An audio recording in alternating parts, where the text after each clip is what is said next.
আলহামদুলিল্লাহ সালাতু ওয়াসসালামু আলা রাসূলিল্লাহ।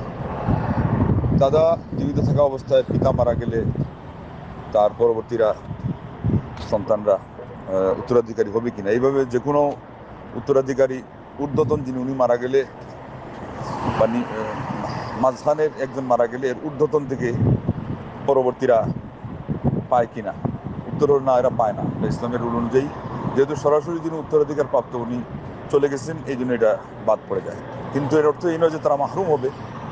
মানে অন্যরা ভাগ করে অতিরিক্ত যেগুলো থাকবে সেগুলো থেকেও দিবে, সেখানে ভাগ করাই আছে। ঠিক তদ্রূপ কোনো পর্যায়ে না হলেও কোনো পর্যায়ে পাবে। আর তাদের প্রতি সুনজর রাখার কথা, এদেরকেও বলা হয়েছে, সমাজকেও দেওয়া হয়েছে, রাষ্ট্র থাকলে রাষ্ট্রকেও দেওয়া হয়েছে, এবং মানবিকভাবে তাদেরকে সাহায্য দিতে প্রায় 3 দিক থেকে ফিক্সড তাদেরকে দেওয়ার ব্যবস্থা করা হয়েছে।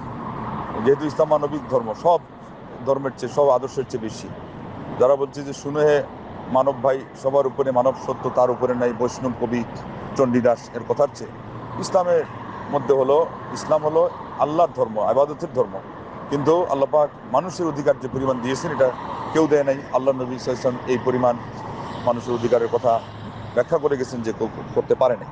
তো আমাদের ইসলামগুলো ঠিকমতো, ইসলামের নিয়ম বিধানগুলো মানলে কোনো কোনো বিষয়ে যদি আমরা বাহ্যত কিছু গ্যাপ দেখি, তারপরেও এটার ভুল ভেঙেও যায় এবং সমাজের সমস্যা থেকেও আমরা সমাধান পেয়ে যাই। আল্লাহ আমাদেরকে তৌফিক দান করুন।